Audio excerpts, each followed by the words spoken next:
There's another aspect. When Vivekananda is sitting at the feet of Ramakrishna, very quickly he lifts the boy up and says, look, can you kindly study the Advaita Vedanta? Now, Advaita Vedanta is the pinnacle of Hindu philosophy. Let me tell you what it is all about. It says, look, all these different approaches we adopt in order to get a spiritual experience, they're all marvelous, different ways of reaching out. But the pinnacle, the height of your spiritual experience is where you and your God are no longer separate. You become part of God. You see yourself as God. This is not an arrogant comment. This is the pinnacle. This is where, if you like, you see, all abstractions go away, all division go away. You become unified with the object of your devotion. That's how this is the pinnacle, the height of devotion. So, when we talk of Advaita, we are not talking of the process of becoming spiritual or unfolding spiritually, but becoming one with your destination, reaching your destination, hitting your target. That is Advaita. Now, if you went to a Westerner and say, look, we've got all these gods and they're lovely, this Ram is such a lovely chap, and this Krishna, oh, exciting fellow. They say, come on, go away. You told them, you talk to a Westerner and say, look, we are talking of the thing that is living in all of us, is our heart of our hearts, our essential nature, the spirit. You are one with God, Advaita. The Westerner will immediately put all his stuff on the side and say, please talk to me, please talk to me. I know there's something special here, you are asserting it. It is Advaita that the West is looking for.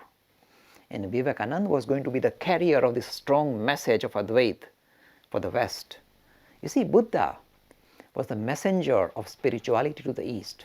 See the power of Buddha. One personality, and the message that he gave became visible throughout whole of Southeast Asia. Just one man put a message that permeated the whole of Southeast Asia, went up to China, Japan, everywhere, Southeast Asia, permeated Buddhism. One messenger. Vivekananda is the messenger to the West, that India is the firebolt that has been thrown to the West by Ramakrishna. And he comes with a message of Advaita. And Ramakrishna is aware that this guy likes the mother goddess now, but it's not going to help him when he goes to the West. He needs to be trained in Advaita. So he said, look, my boy, you are destined to present Advaita, this highest philosophy of the Hindus. You're going to be that carrier. And Vivekananda said, this is rubbish. I am God. This jug of water is God. This glass is God. This is rubbish. People who wrote this must be idiots. You're talking of this one that kind of links all of us? This is nonsense, Advaita. It's the same spirit that manifests, kind of appears as the whole of this varied creation with all this variation that we see in front of us. Same one becoming visible as many. This is the philosophy of Advaita. The same one appearing as many. This is the philosophy. And this Narendra is making fun. This is people who wrote that must be idiots, I am God, the jug is God, the cup is God. This is the height of ridicule. He was ridiculing the whole philosophy. And one day you see, there's a book, if anybody knows, the best textbook on Advaita philosophy is called Ashtavakra Samhita. Very few people have read it. It is dramatic because it starts in a very high note. It says, look, your limitation is you think you are limited. Your problem is that you think you need to meditate to find out you are already that. All these are by the way.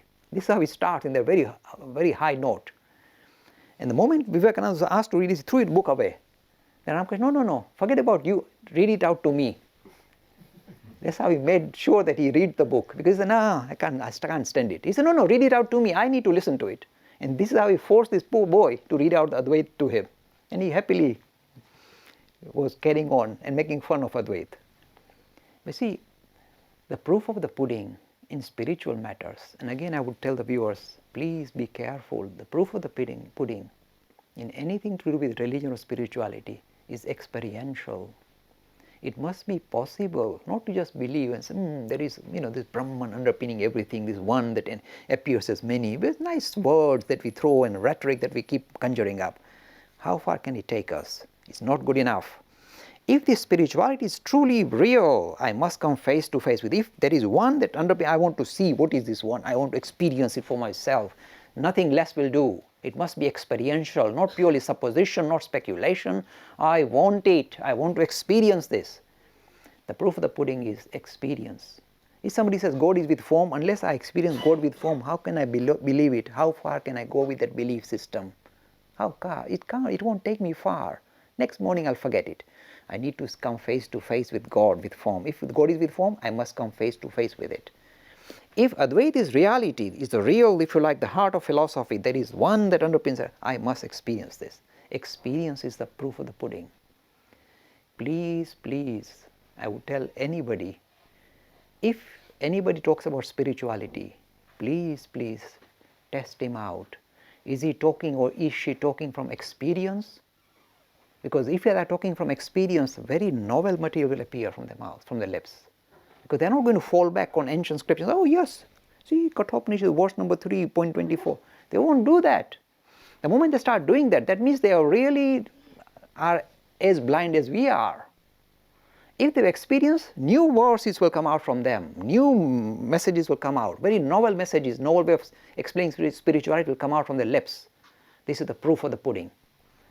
When you meet a person who is talking of spirituality from experience, the language he will use will be absolutely novel. He will use his own vocabulary, he will use words, he will torture words so that the idea of spirituality becomes visible.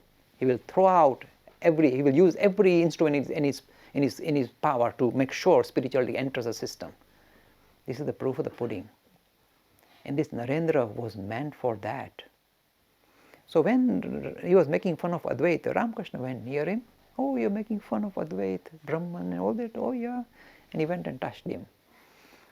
Never allow a spiritually enlightened person to touch you.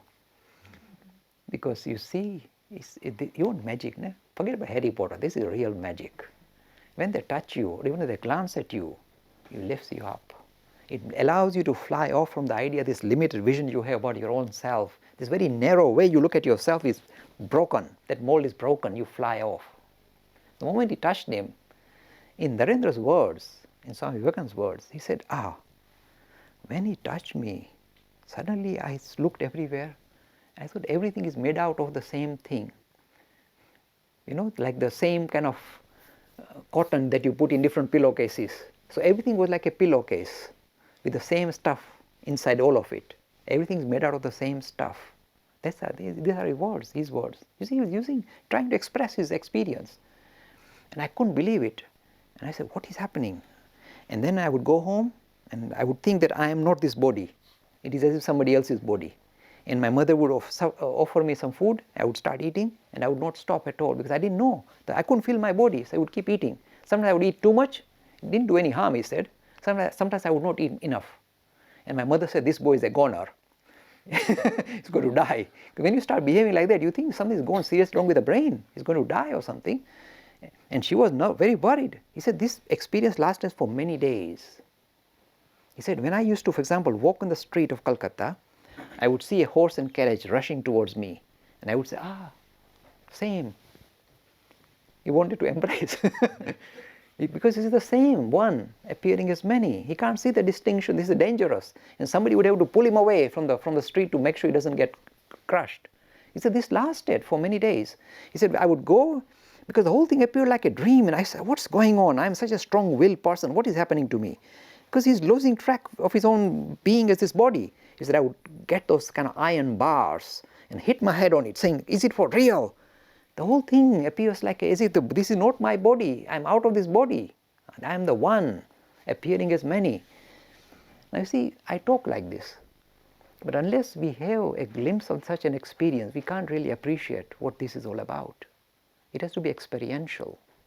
So this Narendra, you see, when these arguments failed to convince him about spirituality as the idea of Advaita, then Ramakrishna would use his magic potion of touching him.